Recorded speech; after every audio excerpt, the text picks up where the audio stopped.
हरियाणा में सुबह से ही सियासी उठापटक चल रही है और ऐसे में लगातार जिस तरह से जो तमाम बैठकें हुई और बैठकों के बाद ये निर्णय लिया गया कि विधायक दल के नेता अब नायब सिंह सैनी होंगे, यानी कि प्रदेश की कमान जो है नायब सिंह सैनी को सौंपी गई है। मेरे साथ बात करने के लिए इनेलो के वरिष्ठ नेता अभय सिंह चौटाला साहब मौजूद हैं।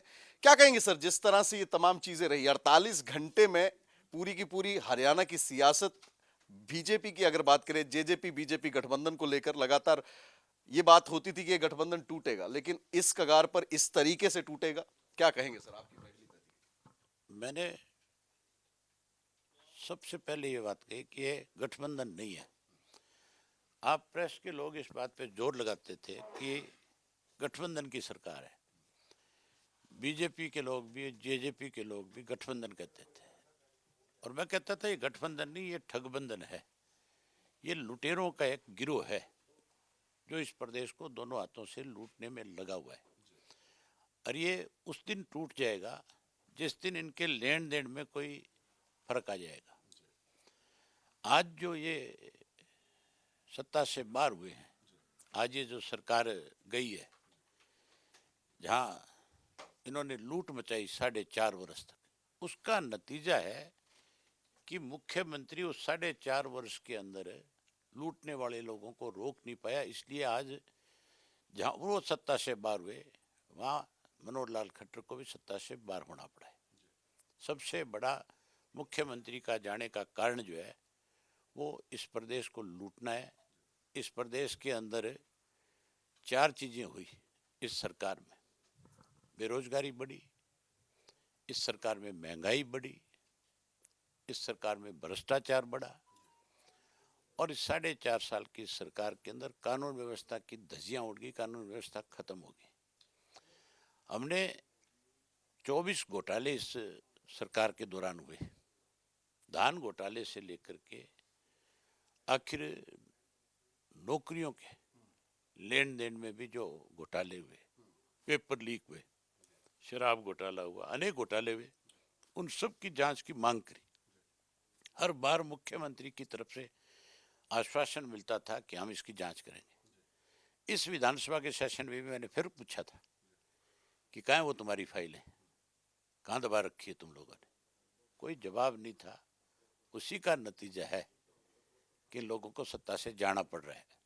आप किसी को मुख्यमंत्री बना दें, हर हालत के अंदर विधानसभा का जब चुनाव आएगा, इस भाजपा को भी सत्ता से बाहर होना पड़ेगा, ये सत्ता से जाएंगे। साहब, आपका एक लंबा राजनीतिक अनुभव रहा है। आज के परिप्रेक्ष्य में लोकसभा चुनाव बिल्कुल मुहाने पर खड़े हैं। इनेलो 10 की 10 लोकसभा सीटों पर तैयार है, कांग्रेस की लिस्टें तैयार हैं, बीजेपी भी अपनी तैयारी किए बैठी है।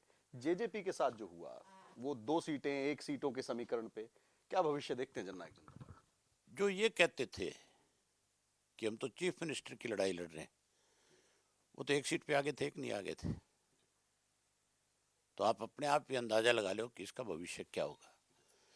जो लोग हमें छोड़ करके जेजेपी में गए थे, मैं उनसे एक अपील करूंगा कि आप वापिस आओ। आप चौधरी देवीलाल की नीतियों को आगे बढ़ाने वाले लोग हो। चौधरी देवीलाल ने कभी भी राजनीतिक समझौते नहीं किए। इन लोगों ने चौधरी देवीलाल के नाम पे वोट लिया, लेकिन अपने स्वार्थ के लिए राजनीतिक समझौता किया। उसी का नतीजा है कि आज ये जो इतने ज़्यादा स्पीड से 17% वोट लेकर के, जो रोजाना इस बात की चर्चा करते हैं कि हमारा 17% वोट आया, हमारी 10 सीट आई, हम अगली सरकार बनाएंगे। अब जब चुनाव होगा लोकसभा का, आप नतीजे देखना। ये मेरी कोई भविष्यवाणी नहीं, ये हकीकत होगी। 0.7% वोट इनको मिलेगा, इससे ज़्यादा वोट नहीं। 1% से पहले सिमट जाएंगे। इनकी टिकट लेने वाला कोई नहीं बचेगा। इनका भविष्य तो ये है। नई सरकार को क्या कहेंगे सर? आज नए मुख्यमंत्री नायब सिंह सैनी बने हैं, अब कैबिनेट को शपथ दिलवाएंगे, कह रहे हैं कि 4 से 5 नए चेहरे आ सकते हैं। अभी हाल ही में अविश्वास प्रस्ताव लाया गया था, उसको हासिल करने का काम किया गया था। अब क्या, किस तरह की रणनीति रहेगी? मैं बधाई देता हूँ नए मुख्यमंत्री को, लेकिन उनसे ये उम्मीद भी करूंगा कि जो 24 घोटाले हुए इस प्रदेश के अंदर, वो उनकी जांच पड़ताल कराएंगे। लोगों के सामने उन घोटालों के किन किन लोग शामिल हैं उनके नाम उजागर करेंगे। जो घोटाले की जांच हुई है, जैसे शराब वाले मामले की जांच हो रखी है, रजिस्ट्री वाले की जांच हो रखी है, सहकारिता वाले की जांच हो चुकी है, इन सब को पटल पे रखेंगे विधानसभा में और लोगों के सामने उसको सार्वजनिक करेंगे कि ये लोग दोषी हैं, इन लोगों ने हरियाणा को लूटने का काम किया है। और उसके साथ साथ जो कानून व्यवस्था खत्म हो चुकी है, मैं उससे नए मुख्यमंत्री से उम्मीद करूंगा कि कानून व्यवस्था को दुरुस्त करने के लिए सख्ती करें और विशेष रूप से नफे सिंह हत्याकांड जो है उसमें जो लोग शामिल हैं उनको तुरंत अरेस्ट कराएं।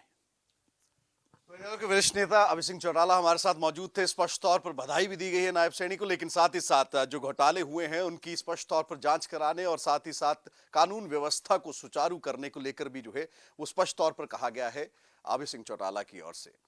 कैमरा पर्सन जतिन के साथ विपिन परमार, इंडिया न्यूज, चंडीगढ़।